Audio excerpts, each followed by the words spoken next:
us logged in. I had us logged in. I didn't think you had us logged in. I had us logged in. It wasn't logged in, right? It was. My sister, is the podcast on hiatus? Oh my god! Well, we're live. It's so I good to- figure they are, but It's I'm good to know we're Are so we actually pivotal live? for I so think many we're people. actually live. I got a YouTube now. The Jeep Effect. Why every company that buys it tanks. I've got a notification on my YouTube. Yep. Well, there'll be a little bit of skillful editing on for our listeners at home, and I see you too, Amy. Yay. so for as a brief moment for people logging on live on YouTube and We have Facebook. story time. A week ago, Easter weekend. Well, so just hold on to your story. Okay. I'm going to say for the people who are just logging on right now, I need you to use your imagination that I did this amazing intro. You did. We talked about each other. Yep. It And went really well. It went really and well. then Davey goes, "You're not live." And that was because we run a countdown timer internal. That was 7 minutes ago, folks. Yes. So use your imagination. And now to Jeff's story time. Story time is Easter weekend. That Saturday morning, I had purchased a new charger for my laptop. Came into work Saturday morning, plugged it in. So, clarification: we used that laptop to go live. That is our studio laptop. was. It It was. It's also our laptop that I use for day-to-day activities at the shop. That was a nice If you're on social media, you saw my post about it. This all happening, but I was typing away, all excited. The charger came in, said it's appropriate for the laptop. It's working great, and then poof, there goes the laptop. The soul left the laptop. It just dead. Mm-hmm. So mad scramble. I ended up buying a new laptop that's not capable of doing everything it used to be able to do. And Davey built us a computer Yeah, so to make this work. And then fast forward to Saturday, we're on time crunch of making sure everything works. I'm in here installing the piece of the computer that Davey forgot to order. Yeah.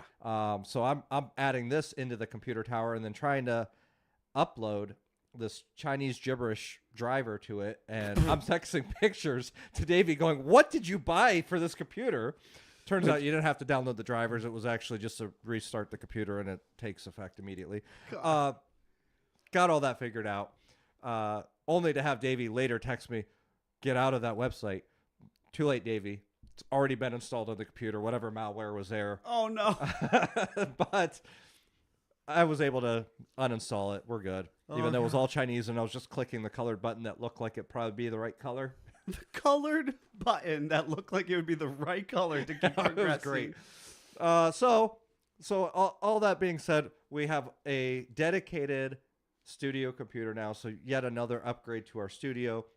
What's nice about this is that for YouTube creation or random interviews, we're always set up now in the studio that if somebody needs to use the studio to record, they'll be able to come in and just start recording. Right. We don't have to worry about me moving my laptop back here, getting it set up. The microphones are all going to be on and ready to go. You literally just come in, wake the computer up, hit record, and you're recording. Yeah, another way that we're trying to better reach our listening base, our consumer base, because we're listening to you. You want to hear more from us. You want to have, some of those hot takes from, the mad scientist and his fun facts. We want to have some interviews. And it was one of those things we always want for better equipment within the studio. But fortunately, Jeffrey had purchased this nice high capacity laptop to get us started a couple of years ago. Yeah. And that worked well, obviously, until it didn't. Until it didn't. Yep. And this is literally, folks, we're 1 week and 2 days from when the laptop went kaput. Yep. And was not intended by any stretch of the imagination. And it was like, well, in a true SFJ 4x4 Pivot. fashion, we're pivoting. And, we'd found a couple models of computers online that we were just going to kind of buy a ready-made thing. But, And- of course, and the Savage was like, "Those are junk." yeah, you can't do that. They're not going to last. And it was, "Okay, Davey. All right. What's your solution?" Then you find us a solution." And he goes, "I'm going to build it."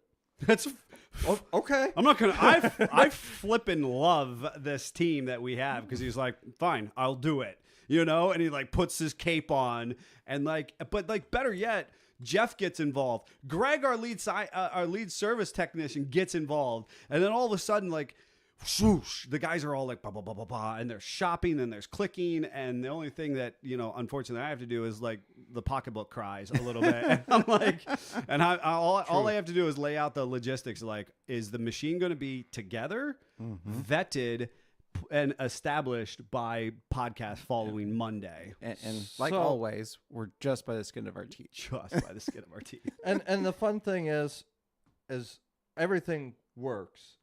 We just had one minor glitch of logging in for the first time, and we thought we were live. Turns out we weren't. But That's all right. I don't know. That's all right. We Live and will have learn. it. We will have it continue to sort it out for next week. In fact, we have a fun episode next week. If you're still listening to us, if you liked our little story time, Patty Jo Lambert from Bantam Jeep Heritage Festival will be joining us to talk about the upcoming event. I So- tried to get her to come to the studio, but she will be remoting in, and Yes. we will have that for you.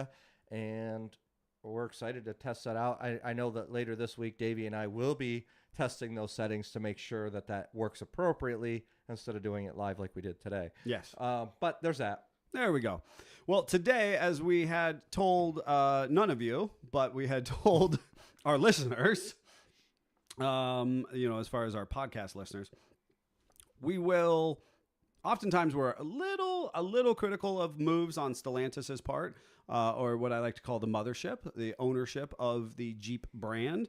But kind of affectionately, we have the Jeep effect. Why every company that buys it tanks is what we are going to be talking about today, and we're going to be kind of unpacking kind of what this brand brings to the table and how so many corporate holding companies mismanage it. Mm-hmm. And I think it's going to be interesting because I think there's some perceptions out there about this that are not accurate. Okay. So we'll talk through some of those perceptions and the facts as we go through the episode. Should we say good morning to anybody in the process? Or? We probably should say good morning We because there's a probably lot of people in the comments saying good morning. So we've got Amy, we've got Rob from Daddy Jeep, we've got Bill McWilliams, we've got Robert Simon, Billy Joe, and then Bill McWilliams, Diana Householder, Giaga Jeeps, all saying good morning or it's about time or hey, you're live now. So, yep. Good morning to all of you who are tuning in live. We appreciate you standing by with us in that process. Equally, those of you who are listening in your ear holes at a different date, you too can, join us live almost every Monday at 10:19 a.m. and jump in the comments and share how the world's treating you. And you can, chatter. We read many of them. Some get responded to, not all, but you can always kind of hang out in there and chat with other Jeepers in the process. So as far as the Jeep itself, we're going to be talking about the actual branded Jeep, not the concept vehicle that Bantam put together, right? So understand when we talk about the first, We may start there. well, sort of. I think it's kind of fitting to start there because we had a concept that should have saved a company Oh my gosh. and didn't. That's not on our production notes, but God, that is absolutely accurate. 100%. Right from the start. That just blew my mind. That wasn't on the production notes because I was confident Scott was going to bring it up regardless. So we had and we're going to notice a trend here. I'm going to resist blowing my idea right out of the water at the beginning here. But we have a small company that is making vehicles that are unique. Those are all little Western Pennsylvania. Yep. In nowhere Western Pennsylvania. At the car scene at that time. I understand if you're in northern Pittsburgh and Butler, it's that's a good place, and I love that part of the country. But at that time in the auto scene, that was not a booming production and space. it's important to know during that climate there was lots of little car makers Yes. everywhere. There, Geneva, Ohio, Cleveland, all kinds of places had little startup cars, and some were consolidated. Bantam was lasting longer than most of the little ones, Yes. but they were doing it their own way. Mm-hmm. Again, something that kind of fits the mold. They made a little car, for those that don't know, that would be called a compact car by today's standards. But it was cheap gas, and we were getting into the interstate system. So a lot of people were like, why do I want a car that's the size of my refrigerator? Right. Ironically, it's kind of off topic, but I'll include it just for prosperity. Crosley Motors, which actually was a refrigerator manufacturer, also made a small car about the same size. Yes. Crosley's in my mind were more successful than the Bantam Car Company. You think? They're about equal, in my opinion. You think so? Okay. For whatever reason, Crosley sticks out to me more as far as into the popular culture. They use their name on multiple fronts. Maybe I think that's what it comes down to. So they're a little bit more market relevant. And again, we've talked about this before, but again, for those that don't know, Bantam was one of the three main manufacturers that threw their hat in the ring for the U.S. government to make the vehicle that would become the Jeep. They are the only one that literally listened and followed the specs required. I feel like they were like the kid in like elementary school who got rewarded, not because they made a great vehicle, but because they followed the directions on the teacher's instruction sheet. Do you know what I mean? Like that idea that like, you have that, like, we're going to put this sheet in front of you and it says, read all the details first. And then they like sit down like a good little pupil and they read all the details. Yeah. They didn't actually make a good product per se.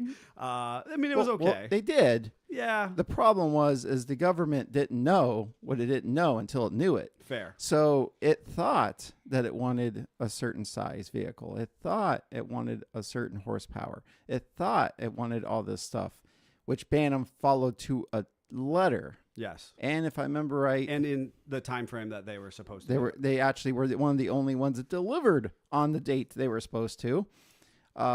Willys, in true Willys fashion, was like meh with the instructions. Love it. And we're just going to do us.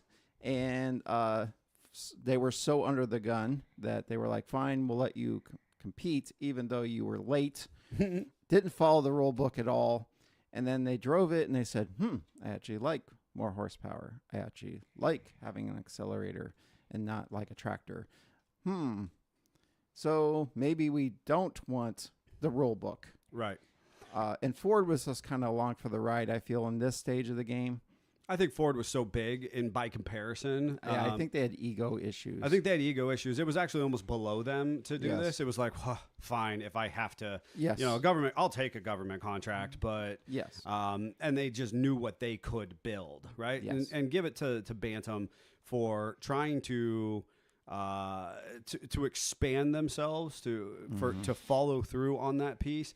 And as you mentioned, they were a struggling car company who did not have the cultural prevalence that Ford had. They didn't have even Willys at the time had a proven manufacturing, much larger manufacturing than Bantam specifically did. And as you mentioned, this development could have changed the course of history for Bantam itself. Yep. 100%. But then 1941 comes along and Willis Overland develops the original military Jeep. That's a person's last name. You can't change their name. That's what I've heard. I'm so glad you did that. Yeah, I can. Willys. There you go. Welcome to 2025. I've been a hot rodder my entire life and used Willys cars for drag racing, and that's what I've heard since I was a little kid. So I'm just calling it that. Is what it is. Anyways. So instead of saving Bantam, that it should have, they got the contract for trailers. Yay! Sorry, that's right. I mean, they develop the concept to the T. They develop the concept for the military's what will change the world. Yes, and like always, when you follow the rules to the letter, they're like, "Well, you did a good job." But we're not going to actually give you the contract. Right. You're not being actually rewarded. But you did a good job, but they didn't listen, and theirs is better. So here's a trailer contract. Maybe that'll make you feel better. Yeah, that's like a participation trophy. Pretty much. Yep. So Jeep should have saved the Bantam Car Company. But it didn't. It didn't. So we make tons of World War II Jeeps. Ford and Willys makes them, basically carbon copy for this episode in intents and purposes. They are. Bana makes trailers. They make a cute little couple Jeep and trailer. And then we get to end of wartime and surplus starts happening because we made so much stuff for World War II. We had it coming out of our ears and out of the ocean and everything else. And that's when 1953 Kaiser Motor acquires Willys Overland. Well, no, you're jumping ahead. Too far ahead? Too far ahead. I'm gonna let him pontificate here. I'm So, just curious where he's going with in it. 45, they go, hey, we should actually sell these things new, not surplus, because there seems to be a market here. And so they release the CJ2A, and the rest is history. Except for, like all struggling car companies, the Willys brand isn't actually doing that hot. They make a car that's not market relevant. No. It's a little too small for the GIs coming back from World War II with some money in their pocket. And they had this image of the American dream. So we wanted big Lincolns and big Cadillacs, and all the other manufacturers had to start bidding bigger and that kind of stuff. While we had a Willys, which is kind of a mid-size / compact car. Mind you, the Bantam was half the size. But Yeah. anyway. It was a refrigerator. Well, Joe Brilla's in the comments saying real Jeeps have machine guns. Maybe. So, and to make this even more apparent, the car that Willys stopped basically existing, owning, or producing, nobody ever even knows. It's called the Willys Arrow. It's a cute little car. Looks like a 50s Ford put in a little too hot of water that shrunk it. But nobody even knows it exists. So any which way. So Wouldn't it be cold water? Too hot of water. Yeah, I'm confused by the Whatever. too hot of water. I thought we could get bigger in hot water. whatever, Scottism. So anyway, don't let the reality get in the good way of facts. Okay. Good way of wow. And we're off the rails. So anyway, we go on to Willys is dying. Bankruptcy. Hint for future stuff. And Kaiser comes in and buys out the Willys brand, which, again, for those that don't know, Kaiser Fraser was a small car company that was had a little bit bigger car, but was also in its own beat to its own drum, kind of doing things weird. If you liked a Fraser, Kaiser Fraser, you liked them. If you didn't, you drove anything else. So they basically take exactly what Jeep had been producing forever and just keep making it. Another thing that kind of foreshadows what's coming up in the timeline, they take designs that Willys were working on and were going to release but didn't have the money to, and we're like, hey, we'll just take those plans and stamp over top of the Willys logo and put Kaiser on it and sell that, which is where our J-Truck, Wagoneer, all that kind of stuff came from, because it was under development under Willys, and I think you might have had real early ones that had a Willys stamp, but it was right at death's door for Willys. So the 1953, those Kaiser Motors acquired the Willys Overland, forming Willys Motors. Well, and I think it's interesting, and I love Scott's take on history, and it is all appropriate. And so I think it's we don't want to get too hung up on the specific dates and companies, because we actually you left out Overland in the whole process. Yeah. Because that was Willys Overland 1941. So you actually had arguably two separate companies. And so this is my own personal interest at a business ownership level, is how you have mergers and acquisitions of companies throughout history. Yeah, Overland at one point was their own company, and Correct. they merged with Willys to Right. become Willys Overland. And then when Kaiser actually purchases them in 53, they when Kaiser purchases Willys Overland, they actually just name it Willys Motors. Right. Yeah. And it could be, and I think we synonymously, and oftentimes when I speak publicly or even on this program or whatnot, I just say the Kaiser era, right? Yeah. Because if you call it Kaiser Willys Overland, which I've actually seen it, but nobody Yeah, it's a actually, mouthful. it's a mouthful. Yeah. But in the early 60s, they dropped the Willys out of it, and it's just Kaiser. And I agree with you, right? Yeah. And so the issue, I think that what we're painting the picture of, and again, not letting these specific merger acquisitions, because if we go back in this era of history, and again, it's just different than it is today. Anybody who's kind of been raised in the car scene today, their perspective is Ford has always been Ford, and they have Lincoln and a couple other little tchotchke brands they play with. GM has always been GM, Chevy and GMC and a couple other little tchotchke But Cadillac. where in reality, except for a few that were made by those parent companies, like Lincoln was its own entity at one time. But I'm Yeah. saying right now, anybody who's alive who's in Yeah. the auto scene, quit confusing them, Scott. They don't freaking care. Stop your pedantic nature Some here. of us care.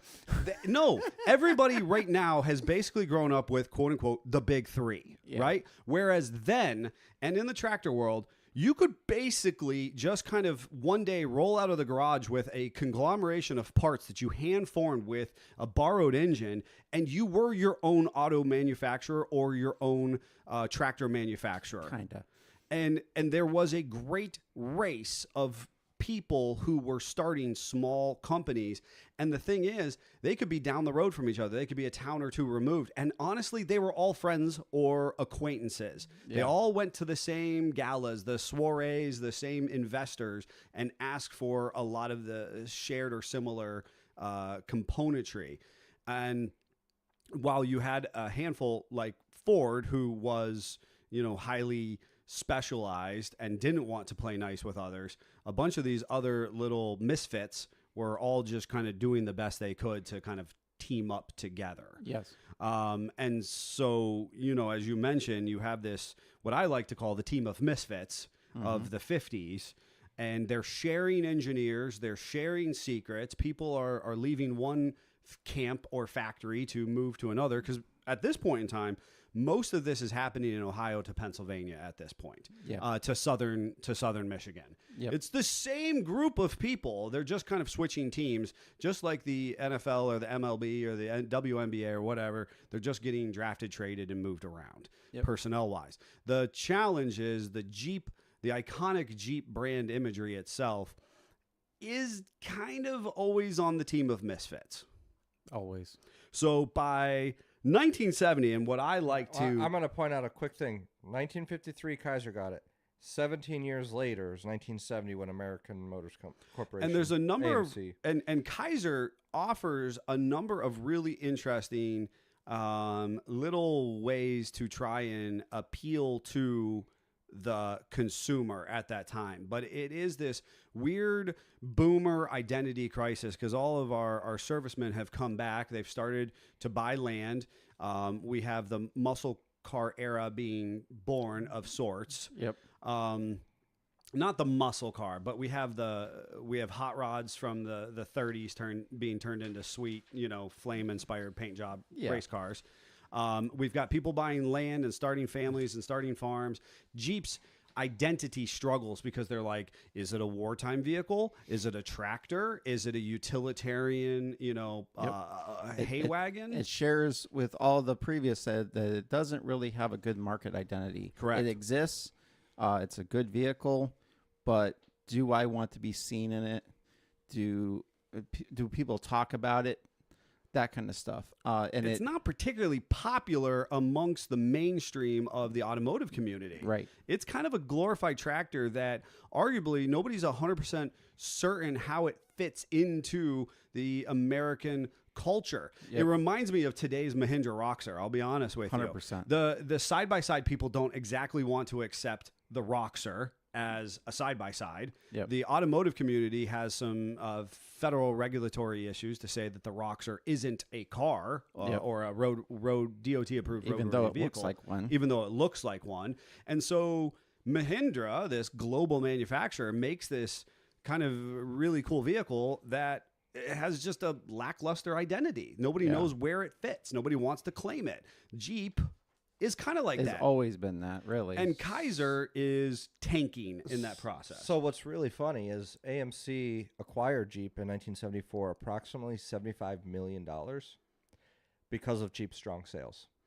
Because Jeep is the only thing, and That was selling. That was the only thing that was yeah, selling. because Of by the Kaiser. time that comes around, the Kaiser car and Fraser car that was in together are no longer existing. correct. Because they had gotten some more military contracts, which had helped the business soldier on, but it was basically on life support. Correct. And Jeep was the only thing that was worth a salt in this portfolio. So we go to AMC, which was again a Bum, bum, combination bum. The of king of misfits. of multiple vehicles. We had Hudson and Willys Yep.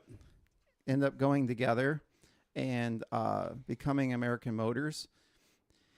And they then buy Jeep kind of They're back. like, hey, we kind of know this. We're Yeah. going to kind of get these guys back. Kind of like our grandpas, sort of. Yeah. So let's buy that. And ironically, they make a smaller car that's not really market relevant. Not really the cool kid to It's own. not at all the cool guys. These are the wallflowers. They were, if you wanted to get there and follow the rule book, you drove a Rambler. If you wanted to be cool, Beep, beep. you drove Beep, beep. anything else. The car went beep, beep, beep. Yes. Do you know that one, Jeffrey? Mm-hmm. Oh, it's a good one. We should have Good played song. that one for It's a good people. song. Get quick sidebar. If you go to a Rambler show, we play that song and beep along to it. So anyway, They really do. They do. It's so lame. It is like the most incredibly lame gathering of humans, and they all run back to their not cool cars and beep. beep their horns. Why am I not surprised? anyways. Oh, it's so fantastic. So in true With their 232 powered Oh, monster boy. fire breathing four doors. reliability, darn it. It's about getting there, not about being cool. So anyway, So, so what does AMC do? They take the same basics plans that Kaiser had been building Yeah. and just continues to make them. All right, they made a really cool Jeep between 1970 and 1975. That's my opinion. fun fact. I feel sorry for all of you because it's so hard to get parts for. Correct. I actually had a guy come in and talk to us about this the other day, and I was like, if this is your first Jeep ever, you need to sell it to somebody who knows what they have. Because while it is arguably one of the best off-road inspired Jeeps ever produced, Yes. it is impossible to get parts unless you know exactly what you're looking And at. because it was when things were dying Correct. and being reborn and figured out and everything else, they are such a mashup of parts. They're a mishmash. You have leftover parts of Kaiser era, and you have AMC not quite yet to know what to do with themselves. But production. let me ask you this: without looking at the fact sheets, was AMC better or worse because of Jeep? Well, they were going to go bankrupt. Spoiler alert, because that's what you do when you buy Jeep. And Jeep was, again, like a shot in the arm, and it got them to last another 10 to 17 years. 17 years. Notice a trend. 17 years. So and it sells well. The And Jeep, the Jeep survived. topless- especially the CJ series. The topless doorless Jeep always sells well. And spoiler alert, the cars themselves made it until like the early 80s, and then they discontinued them because that's what you do when you own Jeep and your car isn't relevant. Well, And they took one of their cars and put four-wheel drive in it because, you know, Jeep's actually working. And that soldiered on till the mid-80s. Mm-hmm. But that was it. And that main structure of that car was way back to the mid-60s in development. Yeah. We just kept making it because It was if it's was not both broke, don't fix it. it was both helplessly underwhelming and Yes. yet cutting edge At the same time. at the same time. And that is such a hard dichotomy to share with our listeners, to say what a pathetic piece of engineering equipment that they had. The effort was like, all right, I think we could sell this one more year. But wait a second, let's retrofit this 4-wheel drive system. Yes. In And we're the gonna first make it- all-wheel drive process. We're going to make it bold in. Yeah. Because we got to use that old frame rail Yeah. because can't afford to re-engineer that. And, Yeah. and the real sad part is they knew they needed to redevelop and come to some different technology. But instead of trying to do that themselves, they said, oh, no, we can't afford to do that. Let's go get in bed with a foreign manufacturer and use Well, not quite yet. Not quite yet. Don't you got ahead of yourself because AMC has to go down the street and knock on the door of Chrysler of the Chrysler no, building. that's just one of the reasons. Oh, Peugeot. No, not Peugeot. Renault. Oh, Renault. Renault. Well, Peugeot and Renault with each other. And I'm proud of your accents. I was just gonna say, I'm just Yes. offending the French. They didn't do anything worthwhile in they the last made- 50 years, anyways. You know why you did those so well this time? Hmm. You said it angrily. Oh, Passion. like I had a mouthful of marbles and anger. Yes. It was a bad croissant. You should have stopped while you were ahead. So anyway, they made because they were We're getting making canceled today, folks. they made a front wheel drive small car that was practical and wasn't cool, but could get you there maybe. Such for it had French electrics and mechanicals. We take the island of Misfit toys and we just keep adding More more Misfits. misfits. So and surprisingly, they thought it was literally called the Alliance because it was an alliance of manufacturers, Yes. and it was car of the year. Yes, it was. And then it was such a piece of crap. It was a terrible car. Though I would totally drive an Alliance right here and now. You wouldn't make it anywhere. I don't know. They have such a kind of a classic boxy styling. I've seen the hardcore AMCers that Yes. have to get an Alliance. Yes. And then they don't get there because it's broken. I Yes. need to jump to the comments because we've got a listener saying, easy, AMC was the last company that understood that buyers wanted a simple, no-frills vehicle for off-road street use. And the Nate said, morning, y'all were late. I waited for a bit, then I left. Well, we weren't actually late. We started on time. Just wasn't streaming where you wanted it to be streaming. But it's fixed. And then Joe O'Brien said good morning. Roy Hill said good morning. And we got someone from Puerto Rico saying good morning. Good morning. Good morning.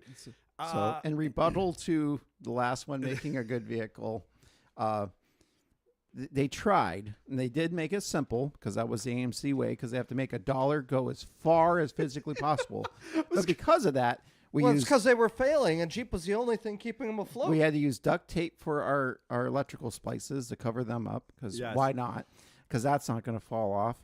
We had to use the crappiest weld wire welding process going, and we had to miss 90% of our welds. I have to, and I And I appreciate love them.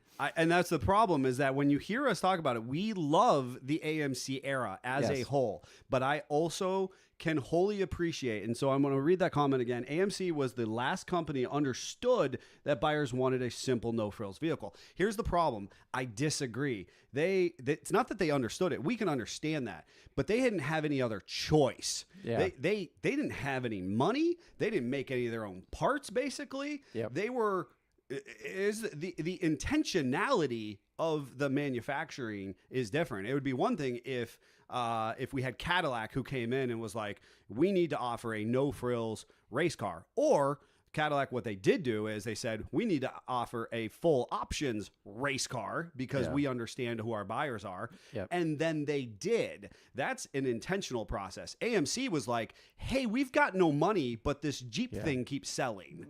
We have a reactionary versus an Yeah. And- An intention. intention. That's my take on it. And I can appreciate exactly what that iconic era, specifically 76 to 86, represents within the Jeep brand. Yeah, they Um, have soul, and that's what everybody likes about it. But there is some pitfalls, and we get lost in the romance of those era Yes. that we overlook a lot of A shortcomings. lot of their sins. Well, Yes. I do want to point out, though, that their sins made them very profitable because when they sold in 1987 to Chrysler, they sold for $1.5 billion. Yep. They bought the company for $75 million. They sold Jeep to Chrysler for $1.5 billion. Which is sad because at that point Chrysler was on also life support. They would have been bankrupt before they actually were able to purchase AMC if Icoca wouldn't have made the Caravan. And I was going to say real quick, they sold and they dissolved, right? Because the Yes. AMC doesn't Cease to exist. So basically, you're paying back your shareholders. So understand, Basically. people who are listening at home, the kind of the most rudimentary piece here is we're paying back our shareholders and we're dissolving.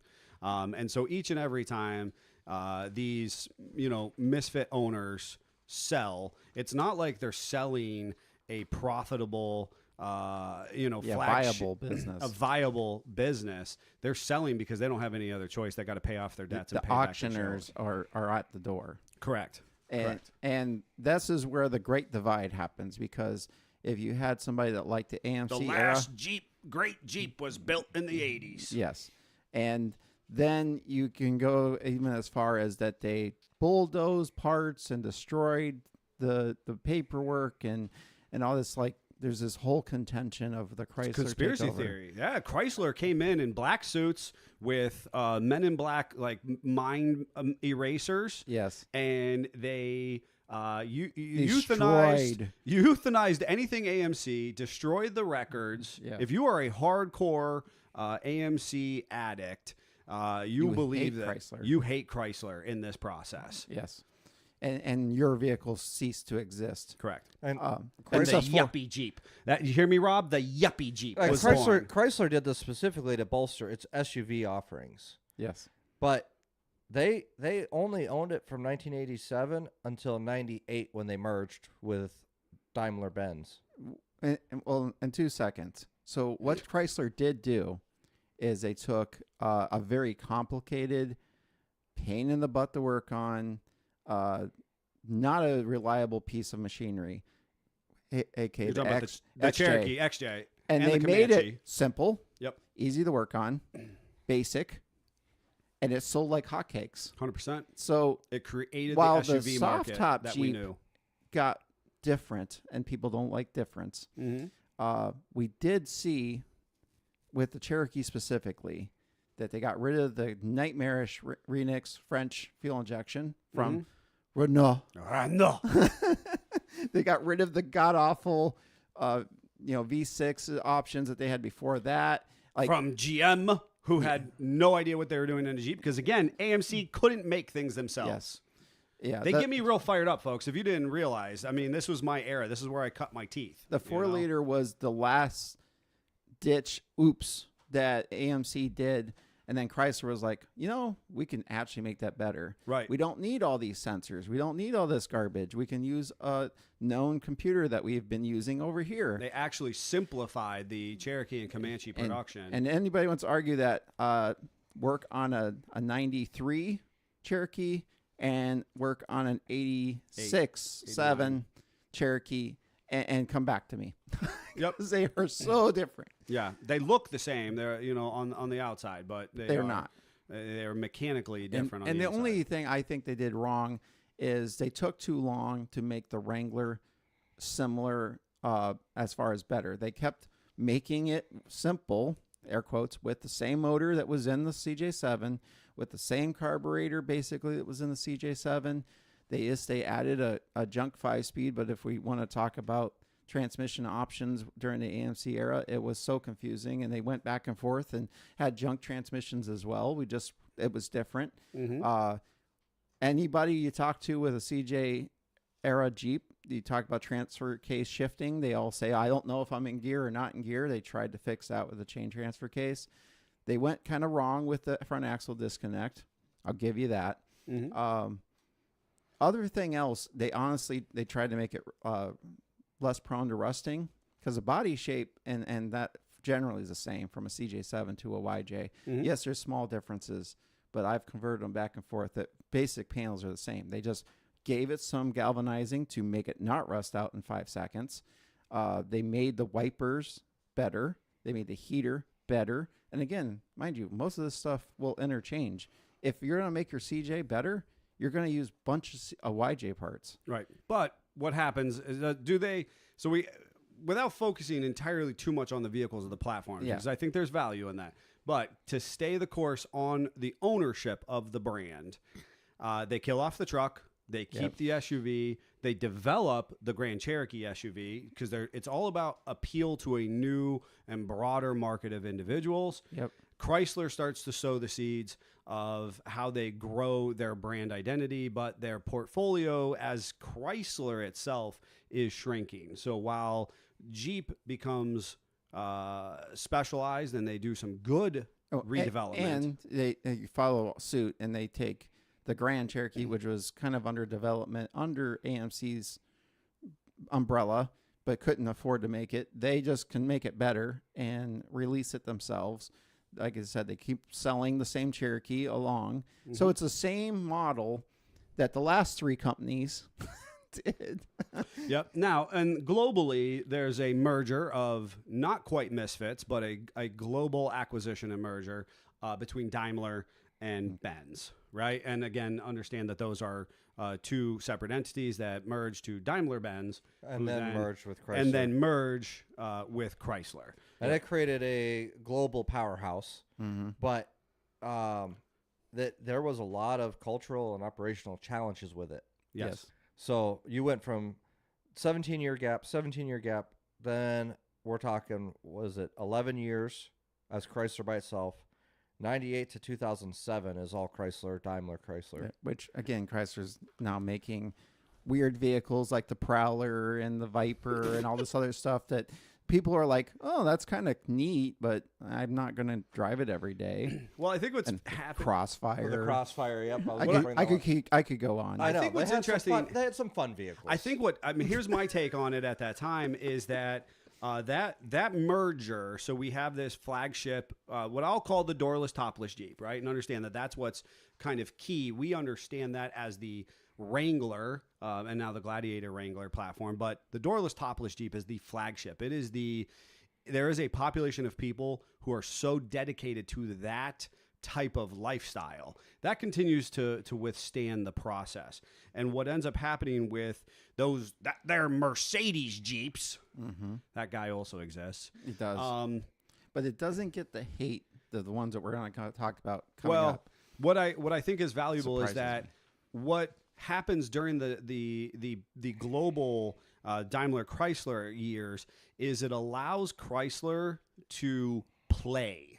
They all of a sudden have play money. Yes. They're flush with cash, so now they're trying to tap into the nostalgia, right? All of those vehicles had that kind of retro styling. In the early 2000s, we were desiring this back to the 40s and 50s hot rod scene, if you will. Yep. And Chrysler had this global financial backing that was allowing them to play with things. Now, in the meantime, our Jeep brand continues to be pretty thin, right? We basically have a Grand Cherokee, the Cherokee, and the TJ Wrangler Yes. at that time in And the main things we see- 99 to 2000 era. Difference there in our two eras of the Wrangler is we see things that have still held on from the AMC years, like a GM Saginaw steering box. Yep. And Mercedes is like, why are we buying that from Saginaw when I could use one of ours Yep. over here? Yep. So that changes. The transmission stuff changes because, again, they're like, well, we have this over here. We actually make things. and you don't have to buy it from this different manufacturer. Correct. So let's use that instead. And that's kind of what continues morphing on into the middle 2000s. Well, and that's how they were able to start expanding Jeep platforms because they're like, well, hey, I'm making a Dodge Nitro. Why don't I make a Jeep Liberty? Same platform. Yep. They started Which, repurposing. Again, is exactly what we all used to do back in the olden days. Is let's how can we make more money out of the same mold, out of the same stamping, call a little bit different, paint a different color, different taillights on it, whatever. which Yeah. again, packages, you got to take 2 seconds. That's been a thing for Jeep since the 80s where we're just going to make it a different sticker package, paint it a different color, and suddenly we have a new thing to sell. Yep. Yep. So Chrysler, what happens in the Great Recession? Oh, wait, you skipped a thing. Chrysler actually sold to Cerberus Capital Management in 2007.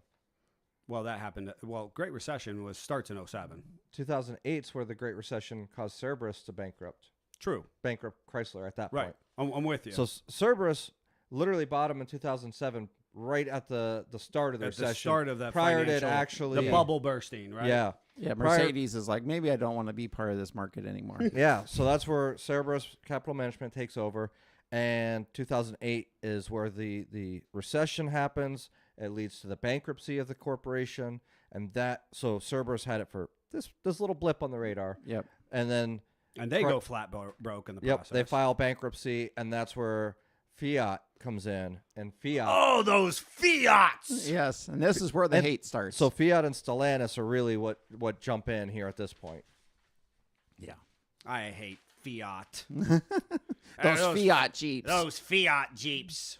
That's not true. I don't hate Fiat. I don't really care. Yeah, So Fiat acquired them in 2009, and they formed the FCA, Fiat Chrysler Automobiles. Mm-hmm. Mercedes is still involved somehow, just so you know, folks. Yeah. Yep. parts Parts. at minimum. Yep. But Jeep again becomes a central brand within this global strategy because Jeep is a strong brand globally, not just in the U.S. This is a global. Jeep is doing well across the world. Yep. So that's where they're able to build on that. They have significant investments, new models, global expansion. So what are some of those models that come out? Well, I mean, in 07? Uh, or in that era? In the era. I mean, again, we're playing with stuff in the era. I'm just going to loosely. Yeah. I'm going to give you. We have the Liberty crossover, or the Liberty changeover. Yep. We have the Commander, which is in that era. I want the Commander to be. I want the Commander to be a cool vehicle. Listen, I was selling Jeeps when I know Commander you came were. out. I was so excited for it, and then We all were. We We got all- it in the showroom, and I just like It's not I'm a supposed thing. to sell this. So obviously, the 2007 is the dawn of the JK Wrangler, which changes the automotive manufacturer's market. It breaks It the breaks four-wheel it. drive market. It breaks it. It is arguably Those darn minivans. we've now actually built a Jeep that has such mass appeal, and it creates a fun experience for so many people. We got away from the AMC created 76, right? Because arguably, and of course we can actually go back to that Kaiser era. The body was not all that different, folks. The width of it was unchanged until 2006. Yes. The body itself. The back width of a Willys and the back width of a TJ are the same width. And they threw that book out the window finally. Right. Because it was so worn out Yes. and so threadbare. They're like, hey, how about we actually look at this from a different perspective? Yep. And that's when everybody got upset because they just wanted the same old meal reheated with a different sticker package and a different color. And they just keep making it. But then along came all these bolt-on JK owners with their shiny lights and their fancy colors. And the back doors open and all the kids pile out. Yep, in their minivans. And all of a sudden, we have a viable selling product, and we need to be angry at them because that's not my real Jeep. Yes. Well, Anyways, but yeah, so you have that's the Compass, the Patriot. There's all these little offshoots that are Fiats with a Jeep Because packaging. because the diversification of the smaller line item models allow that flagship doorless, topless Jeep to remain market relevant. So despite the fact that it does sell well to a population of people, understand that we're like 1 or 2% of those consumers, folks. Yep. Just because we really, really, really like Wranglers does not mean that it makes sense on a multi-billion-dollar portfolio. Yep. Doorless, topless Jeeps are just like just this tiny little population, and that's not really what's going to make an auto manufacturer fully sustainable. Kind of tie that into a nutshell.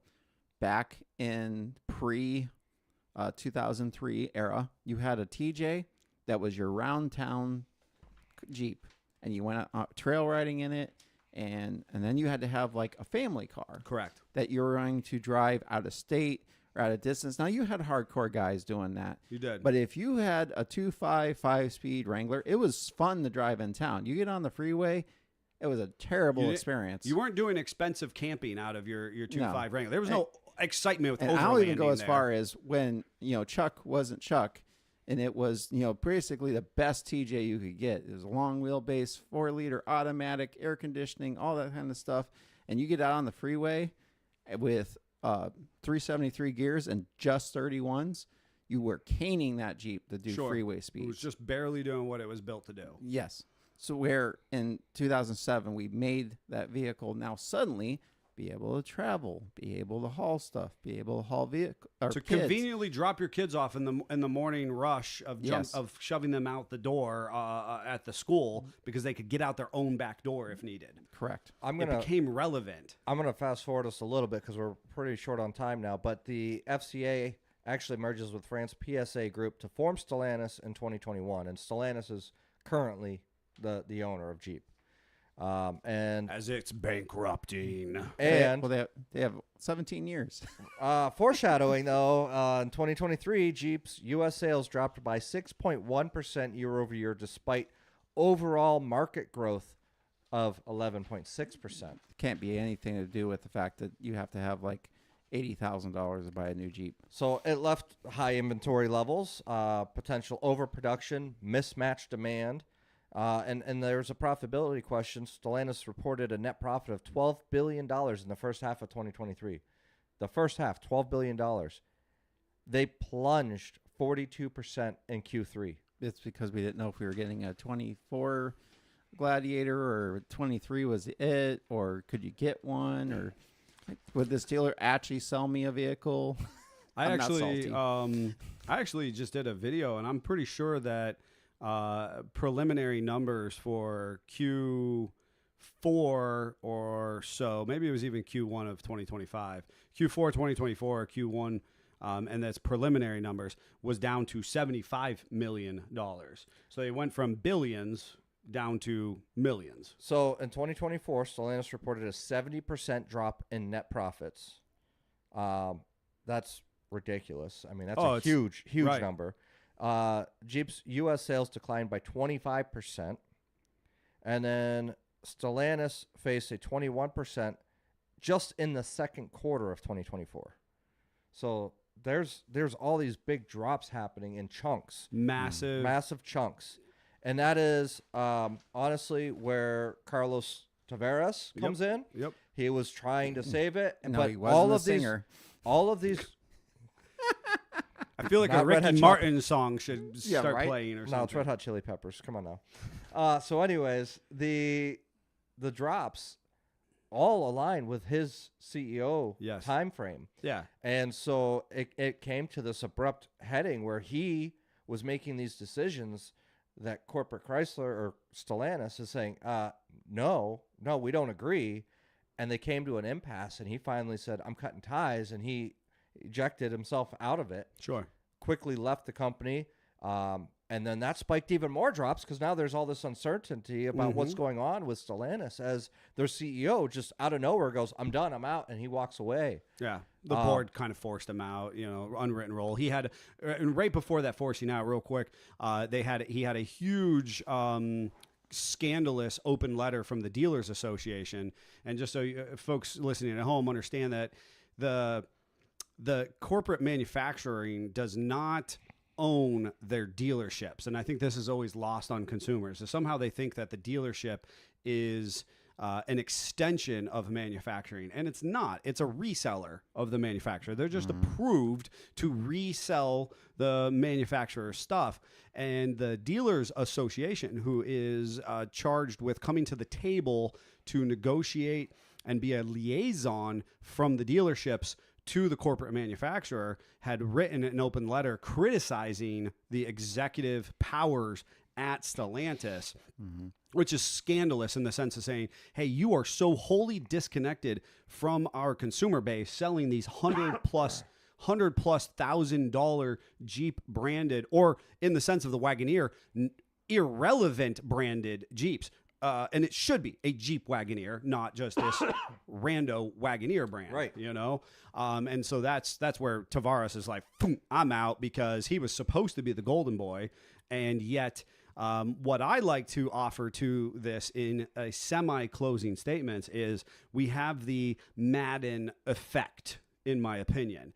And whether, I know for Scott, he's not so much into the sports balls conversations and analogies. I've heard that name before. But John Madden was one of the most prolific football-specific announcers in obviously history, and ultimately they produced a series of video games called Madden NFL. Oh yeah, and it's internet famous in the sense that whatever individual player on the cover of is the game slated for the game for next year's game is going to tank the following year. And every single one, either injury and takes them out for the season, or just has one of their worst years of the career. So it's called the Madden curse. And arguably, I think that if we were to identify the Jeep brand, I think it is easy to say that the Jeep brand is somehow affected by the Madden curse,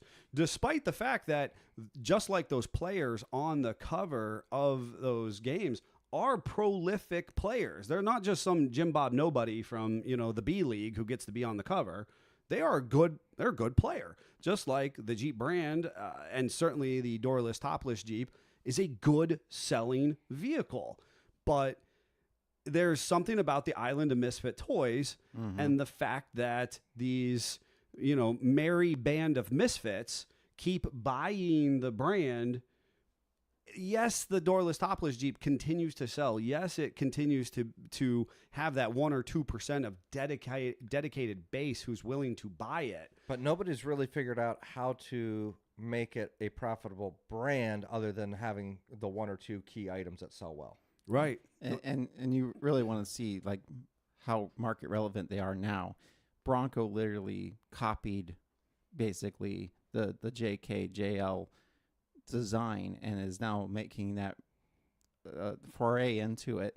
And they can't do it right either. No, and they can't do it right. Heck, they had 2 decades to figure it out, 2 or 3 decades to pay attention and figure out. And they still put out their first couple production runs of the Bronco were junk as far as I'm concerned. Absolutely. And it's only taken them a couple years in that they're finally figuring out. I saw Scout Motors as an attempted startup again is now everybody, just like I had kind of offered up early on in the program regarding this era of disconnected small independent manufacturers. It was a bit of the Wild West with Crosley and Hudson and Nash and Bantam and the whole, even GM and Ford at that time of sorts, is how electrification is working here and now. I've said it before. It's not electrification just because of geopolitical situations. It has taken a back burner. It's not going away. And the Scout Motor Company is focusing on a fully electrified 4x4 vehicle. They're kind of, and again, it's not the Scout, International Scout that we remember. It's, it's a startup. Paying homage. It's paying homage, and it's the Wild West within the electrification class. And so we are seeing this again out of the auto manufacturers. But Jeep as a whole, I think, remains steadfast with a dedicated group of market-based brand enthusiasts. And I think we will continue to be so long as somebody doesn't drive all the parent company totally into the ground, with the cash and all that kind of stuff. Somebody will want that doorless, topless Jeep. We've been going strong for just shy of 100 years. I think we will continue on soldiering on at that point. Well, that was a doozy. Yeah. One that I'm excited about personally, if you couldn't tell, especially those AMC to global player years. So I hope you guys had fun, and maybe you learned something, maybe you agree with something, maybe you disagree with something. It would be fun to hear from you. You can always reach out directly to us. You can hit us up on our email at contact, CONTACT, at sfj4x4.com. We will be back next week, as I mentioned, and we will be interviewing Patty Joe from the Bantam Jeep Heritage Festival, and because that festival is coming up very soon. Equally, the Conneaut 4th of July parade, we are well within the works. We're just shy of 60 days to that. Wow, and that's we are coming up. It is coming up. That's straight up the 4th of July, folks. And so the parade will be on July 4th, Friday, the July 4th. And we are trying to make it the largest patriotic showing of Jeeps that we possibly can. So we're looking forward to you to pencil that into your calendars and make, coming to, the beautiful shores of Lake Erie on the July 4th part of your schedule, whether you picnic up here, whether you go, choose a day to play at the beach, come be in the parade, make people happy, and be part of this massive, both a community parade, but also this massive Jeep parade that we're planning. 60 last year, was it? 50? 60. 100% was 60. Yeah, and 60. it felt, the rumor mill was 100. And I'll give you that was the rumor mill, but it was really only 60. It was just the way that we stretched out through the parade, but people love it. So Yeah. pencil that onto your calendar. If you want to hear about our weekend, stay tuned after the outro, and we'll be talking about that. But otherwise, we've got a ton of Jeeps to work on. So Yeah, we until do. next time, Jeep on. Keep on. Jeep on.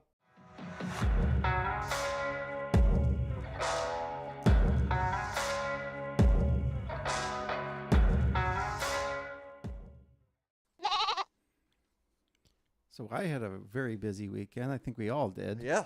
Yeah. So I'll make mine quick. Finished working here. Drove all the way down past where Bantam is held. And So just over a 2-hour drive. yep, just picked up a backhoe for my tractor. Use his new to him. I almost forgot. Oh, yep. We have a. Are they twist off? I don't know. They are twist off. Oh, you know what I just twisted off? It was my microphone. Don't do that. Goodness. So anywho's, was able to pick that up and use his new to him Mini X to put it on the trailer, and bonsai'd home. And then I spent Sunday tearing the tractor half apart, putting on hydraulics, making the brackets fit the tractor, and putting the backhoe on. And then I finished the day with digging a giant hole in my yard, because that's what you do when you buy a backhoe. Absolutely.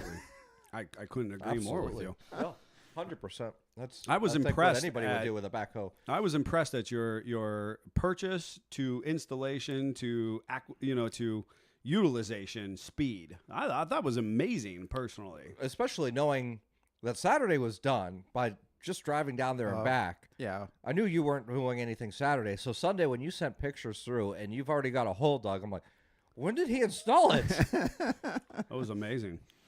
On a side note, I was out at the cutest little farm store. Somebody's converted their barn. This was 2 weekends ago, because I brought in some delicious Amish-made donuts for you guys. Those were really good. Those too. were amazing.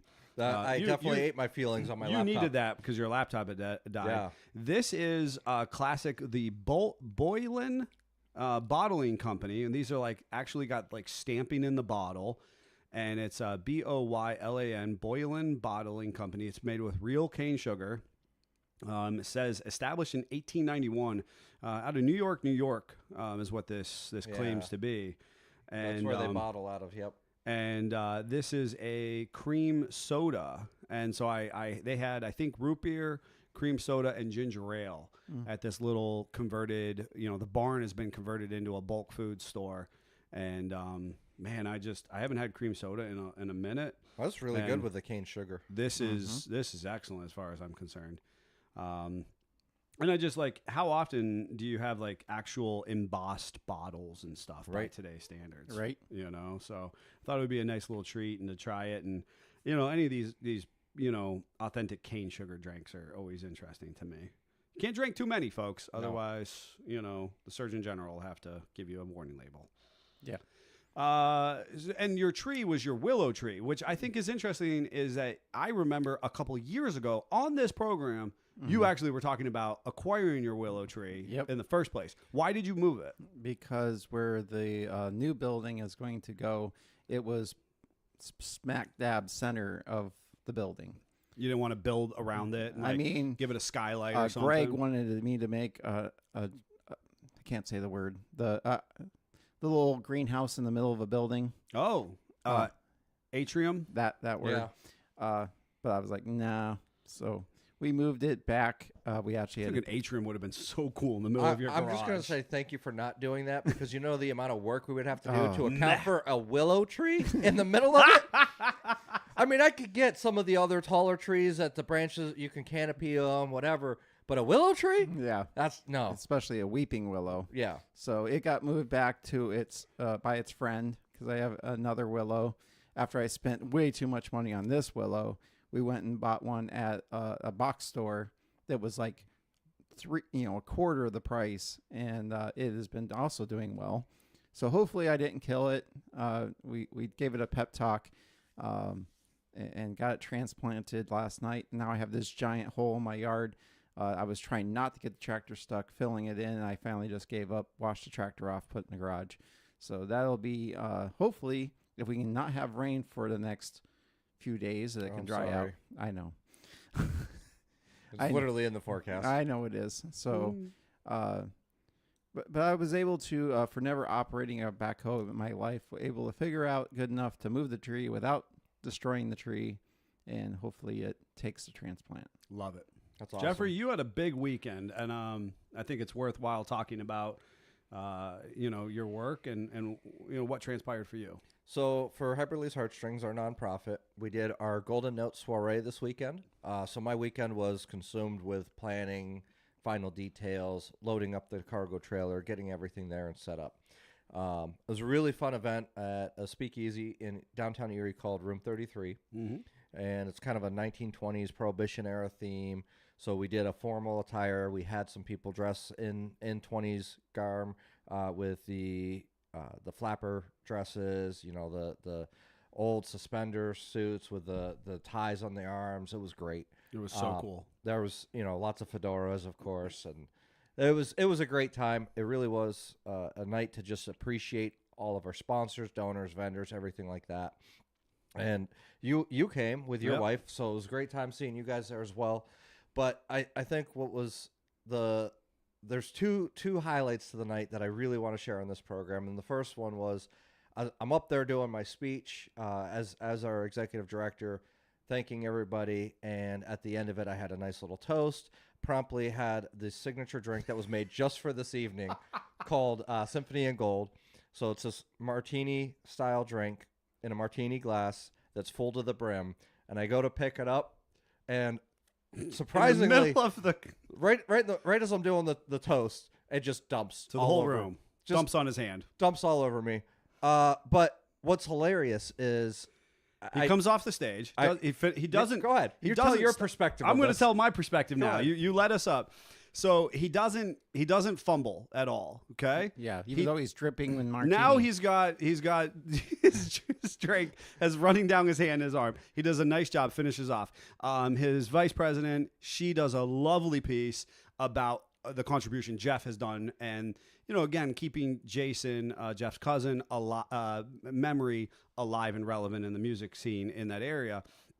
And so, it kind of goes on for a couple more minutes. Needless to say, Jeff comes down off the stage, immediately runs to the bathroom. Now, okay, because I'm me, I'm fairly aware of what's going on.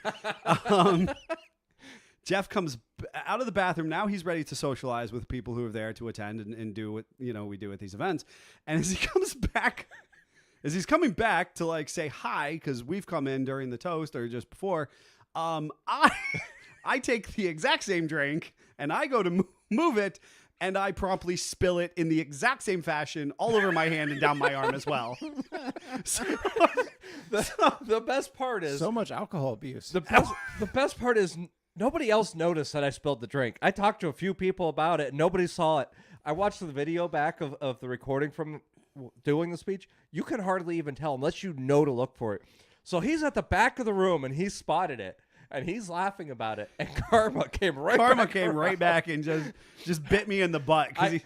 I came up to shake his hand. I was like, "Hey, thanks for coming, guys." And he's like, "I'd shake your hand, but I just spilled my drink." I'm over covered it. in my. Well, that's what I did too. Exactly like, what I know. I knew what you were doing. I did exactly what you did. Just about 30 seconds later, 3 minutes later. It was an event. That was on my own behalf. It was good, but we also had a silent auction set up. And we put the silent auction kind of in a back room, and you just go in with your ticket number, write down your bidder number and a bid that you want to do.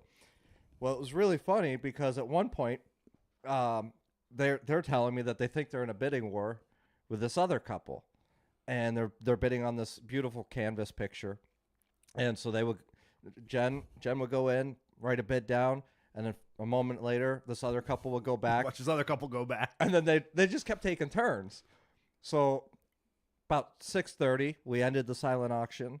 Our VP went and grabbed all the papers, and Jen apparently tried to go in and sneak one last bid in, but it was too late. It was too late. She went in and she was like, "Where did the clipboards go?" So I go over and sit on the couch with them, and Jen's just trying to pry. She's like, do you know who won it yet? I'm like, no, we've got the paperwork. I looked at the numbers. I know what the numbers are roughly. Oh, well, was it this number? I don't know. I guess you'll have to wait to find out until we announce it. Cruel. So I actually know who the other couple is, and because they pointed out who they thought it was. We go up and we start making the announcements and I'm looking through, saying who the winners were. And funny enough, neither of them won it. It was yet a third person came in and sniped us. At last minute, nobody saw it coming. You got eBayed. We got eBay. So I'm talking to this other couple at the end of it, and they're like, "Yeah, we were in this bidding war with those other people over there, and I can't believe neither of us won it."